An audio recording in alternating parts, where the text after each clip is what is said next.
오늘 포럼을 위해 찾아주신 여러분께 진심으로 감사의 말씀드립니다. 글로벌 관광도시 건설을 위한 광양 관광 발전 방향 모색과 관광 활성화를 위한 전문가와 시민이 참여한 포럼의 장이 더 큰 광양으로 한층 거듭날 수 있는 광양 관광 활성화 포럼이 열리게 돼서 진심으로 뜻깊게 생각을 하고 또 이런 기회가 많았으면 좋겠다는 그런 말씀을 드리겠습니다. 사실 이제 관광이라는 게 여러분 잘 아시지만 일자리와 소득을 창출하는데 매우 중요한 역할을 합니다. 그리고 인구 감소 시대에 우리가 인구 감소 추세를 그래도 조금이라도 둔화시키든지 멈출 수 있는 그런 하나의 요소도 된다고 생각을 합니다. 여러분 반갑습니다. 광양시의회 의장 서영배입니다. 우리시 관광의 발전 방안을 모색하기 위한 광양관광 활성화 포럼이 열리게 된 것을 진심으로 축하드리겠습니다. 많은 사람들은 광양하면 산업도시를 먼저 떠올립니다. 세계 최대 규모의 광양 제일처소와 국가 경제를 견인하는 무역항인 광양항이 있기 때문입니다. 하지만 우리 시는 산과 바다 그리고 강이 모두 있는 자연이 어우러진 도시이기도 합니다. 관광 인프라를 확충하고 관광 수용 태세를 갖춰 나가야 할 것입니다. 문화, 예술, 역사적인 자원들도 풍부하고요. 또 남해안이 또 대한민국 최대의 제조업 집적지입니다. 이제 산업들도 굉장히 집적화되어 있고 등등 여러 가지 잠재력이 있는데 이게 잘 활용되지 못했었습니다. 그때 그런 것들을 이제 해결하기 위한 이제 계획을 수립했었다는 말씀을 드리고 이런 과제들은 아직도 다 해결되지 못해서 풀어야 될 것 같습니다. 집중이 계속되고 있었기 때문에 수도권에 버금가는 새로운 경제권을 만들자는 거였습니다. 그렇게 할 수 있는 거의 유일한 곳이 이제 남해안으로 생각했습니다. 부산부터 목포까지요. 이제 제가 또 남해안의 문제 중에 하나가 굉장히 미아지식이 해안이기 때문에 이 어느 큰 도시까지는 왔어요. 또 마을 주민분들도 이렇게 나와서 설명을 하실 때 보통 일반적으로 다른 지역에서는 설명을 그냥 하시거든요. 근데 우리 광양 지역은 거의 공무원 수준이에요. 그래서 나와서 브리핑을 하세요. 그래서 저희가 이제 처음에는 그 한두 마을 정도 그러나 했는데 마을마다 그렇게 해서 굉장히 그 광양에 대해서 우리 이제 뭐 공무원분들 그리고 우리 지역 주민들 굉장히 열의가 굉장하다라고 느꼈는데 오늘 이 자리에 오니까 여기도 마찬가지입니다. 제가 굉장히 뜨거워서 제가 여러 포럼을 다녔지만 이렇게 많은 지역분들이 관심을 가지고 참여를 하시고 또 이렇게 표정을 보시면 너무 진지하세요 지금. 이런 캠핑장, 기타 이런 그 문화시설로 변화를 시켜서 외부에 있는 사람들을 이렇게 끌어들이는 유인하는 이러한 사례도 또 확인하실 수가 있겠습니다. 빠진 제가 자료에 빠졌는데 망덕포구가 구봉산 전망대보다 고 2순위에 랭크가 되어 있었어요. 글씨 크기로 제가 이제 이런 순위를 표현을 했는데요. 저는 여기서 좀 안타까운 게 옥룡사지 동백님이 빠져 있는 게 안타깝더라고요. 저는 오동도보다 동백님을 더 좋아하거든요.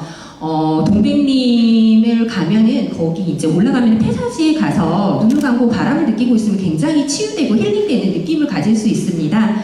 그리고 또 현재 광양에서 관광지 명소화 사업을 진행하고 SNS 언급량을 살펴봤는데요. 역시 3월달에 그래프가 최고조로 올라갑니다. 매화 축제 덕분이죠. SNS 언급량도 같은 그래프 추이를 나타내고 있는데요. 여기서 저희가 고민해야 될 거는 사계절 내내 골고루 관광객이 올 수 있는 그런 컨텐츠를 저희가 고민을 해봐야 될 것 같습니다.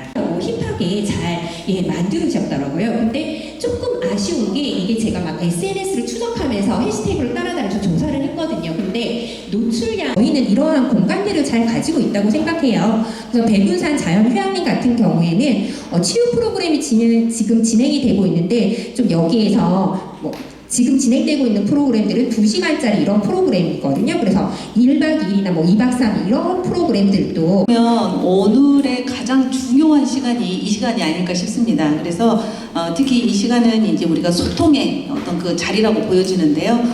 먼저 이제 우리가 그 지금 3가지 주제가 나왔었는데요. 이번에는 저희 그 위원님들의 이제 토론 시간이 되겠는데. 우리 이렇게 토론하시는 위원님들께서는 이 주제를 중심으로 의견을 제시를 해주시고 그리고 이제 끝나고 나면 우리 이제 플로어에 계시는 여러 이제 선생님들의 의견을 들어볼 수 있겠는데요. 나 그대들을 사랑합니다. 그대들도 나를 사랑합니까? 네. 여기 앉아 있는 분들은 다 우리 광양을 박수 한번 치고 시작하겠습니다. 이순신 장군 거대 철 동상을 세운다 그러는데 만든다 그러는데 시민들이 다가오는 것은 또 하나의 비슷한 동상을 세우는 것인가 이런 인식을 많이 갖고 있습니다.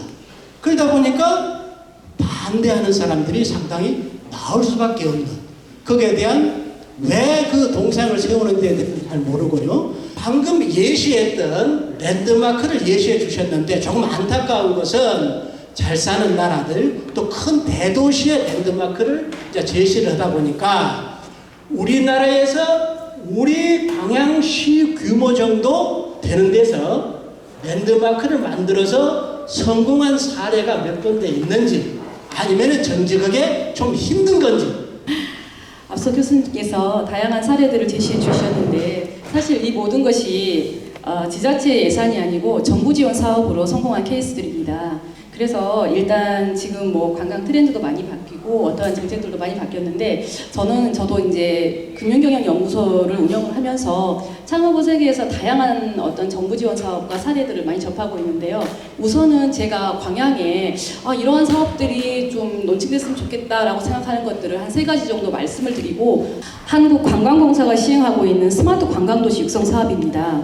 이 사업은 사실 과거에는 관광이 무분별하게 굉장히 많이 그냥 뭐 이렇게 제주도 하면 그냥 좀 이렇게 개발이 좀 무분별하게 이루어졌습니다. 어떤 정책에 의해서 된 게 2023년 총 전국에 9개가 선정이 됐는데 그 중에 우리 광양 인근에 있는 하동과 남원이 선정이 되어 있습니다. 그런데 우리는 지금 뭘 하고 있나? 저는 좀 솔직히 그런 생각이 좀 들어집니다. 그 지역의 적재성을 상실한 그 무분별한 건설로 인해서 그 지역 관광산업 성장에 장애 요인을 작용하면서 도시의 그 애물단지로 전락하는 경우가 있습니다. 이런 측면에서 우리 광양시 건립돼야 할 랜드마크는 우리 광양 지역의 그 문화 복원과 이순신 장군의 격전지 중 하나인 그 역사적 사실에 근거한 그 이순신 장군 철 동상 건립에 저 개인적으로는 찬성하는 입장입니다. 물론 그 개인마다 생각이 다르기에 여러 이유로 반대 입장이 있겠죠. 그렇기 때문에 우리 지역의 그 랜드마크를 조성함에 있어서는 시민들의 여론 수렴과 적극적으로 찬성을 한다. 그런데 이런 문제가 있다. 그게 어떤 문제냐에 대해서 기고를 했었어요. 어떤 문제냐 그러면은 우리 지역민들이 우리 지역이 이순신과 어떤 관계가 있는지에 대해서 너무 몰라요. 그리고 주변 지자체에서 어떤 기념 사업을 하고 있는지에 대해서도 사실 잘 몰라요. 관계된 우리 지역에 여러 가지 컨텐츠라고 보기는 좀 그렇지만은 좀 이런 것들에 대한 시민들의 인식이 꼭 필요해요. 그래서 우리 관광가에다가 부탁을 하는데 이 사업을 하기 전에 시민들에게 좀 홍보 좀 해주세요. 네, 반갑습니다. 저는 한국관광공사 광주 전남지사에서 저희 이제 관광 두레나 뭐 DMO 그리고 여러 가지 홍보 마케팅 사업들을 추진하고 있는 전문위원 김지효라고 합니다. 반갑습니다. 오늘 이렇게 3분의 발제를 듣고 그리고 이제 여기 또 저까지 포함해서 5분의 이제 토론이 이제 지금 진행이 되고 있는데요. 마지막 순서로 제가 하게 돼서 좀 부담이 더한 느낌이에요. 좋은 말씀 많이 해주셨고 뭐 다양한 의견들 주셨는데요. 저는 질문보다는 그냥 제가 생각했던 부분에 대해서 조금 제안을 드리자면 현재 지금 거버넌스를 좀 구축하셨으면 좋겠습니다. 앞서서 이제 교수님 두 분께서도 말씀해 주셨지만 그 지역의 관광을 추진하고 그거를 원동력으로 삼아갈 수 있게 되기 위해서는 거버넌스들이 이제 구축이 돼야 되고 그 거버넌스의 일환으로 저희가 지금 현재 광양시에서도 DMO 사업들을 추진하고 있고 그리고 관광2례 사업을 이미 추진을 하셨던 걸로 기억합니다. 이 거버넌스라는 거는 다양한 이해관계자들이 이제 모여서 의견들을 의사결정을 하시고 거기에 관련 위치에 속해져야 되고 그리고 이 랜드마크의 상징물이라는 것들이 어떤 유형으로 어떻게 펼쳐져야 되는지에 대해서 조금 더 명확하게 좀 구체화될 수 있기 때문에 단순하게 뭐 철동성을 건립하는 거에 대해서 뭐 반대 찬성 이런 것보다는 다양한 생태계 거버넌스를 좀 구축하셔가지고 계획 단계부터 연구를 해가는 부분이 좀 필요할 것 같습니다. 거기에 아울러서 이런 연구하는 단계에 있어서 단순하게 그냥 우리는 그 광양을 대표할 수 있는 랜드마크를 조성한다기보다는요. 왜 그렇게 생각을 했냐면 제가 이제 여기 오기 전에 이 어떤 말씀을 좀 해드릴까 하고 생각을 해보다가 이제 키워드를 검색을 해봤는데 광양시 랜드마크를 쳐봤습니다. 그랬더니 지금 저희가 있는 이 공간이 2016년도에 랜드마크를 조성할 계획으로 정말 세워졌던 이런 곳이더라고요. 예술 부분에 있어서 랜드마크. 그래서 이게 정말 잘 이루어지고 있는지 랜드마크로서의 그 역할들을 하고 있는지도 조금 고민을 해볼 필요가 있는데요.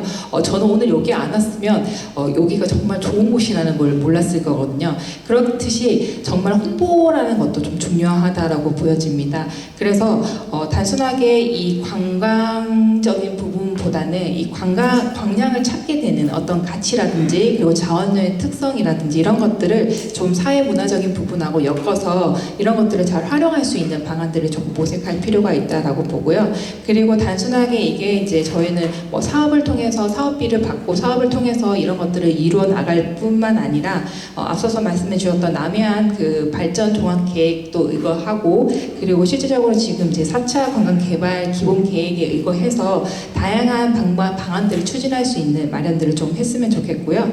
거기에는 저희가 실질적으로 아까 출 수 있는 공간인지를 저희가 먼저 파악을 하고 거기 대상지를 선정하는 개념이기 때문에 광양이 만약 이 관광 스마트 관광 도시에 저희가 적합한 도시라고 생각을 하시고 추진을 하시려고 계획을 하신다면 관광 그 어느 장소를 하나 선정하셔가지고 ICT를 접목하고 거기에 대해서 이 관광적인 부분을 접목할 수 있는 그런 것들도 좀 필요하다라고 보여요. 종합적으로 정리하셔가지고요. 예, 이야기를 조금 해주셔야 될 것 같습니다. 예. 예. 저한테 질문한 부분만 답변 드리겠습니다. 하여튼 찬반이 있는 것 같네요. 저도 그 정도는 알고 왔는데 어느 수준인가는 정확히 구체적인 건 모르겠습니다만 이런 거 하면 다 찬반이 있죠.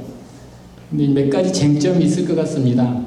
왜 꼭 광양이 이순신인가예요. 아까도 뭐 홍보가 안 돼 있다 그런 말씀도 하셨는데 사실 이순신 남해안 곳곳에 다 광양보다 더 잘 알려진 많습니다.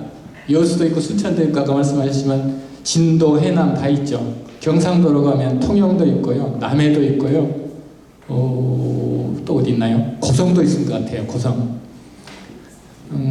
그래서 뭐 이순신을 활용하지 말자는 의미는 아니고 다른 지역에서 이미 브랜드로 활용하는 이순신 이미지를 광양이 한다면 이제 어떻게 그보다 더 잘 알릴 수 있는 그런 걸 승화시킬 건가 문제가 좀 있는 것 같아요. 그러니까 그게 극복 과제라는 거고요.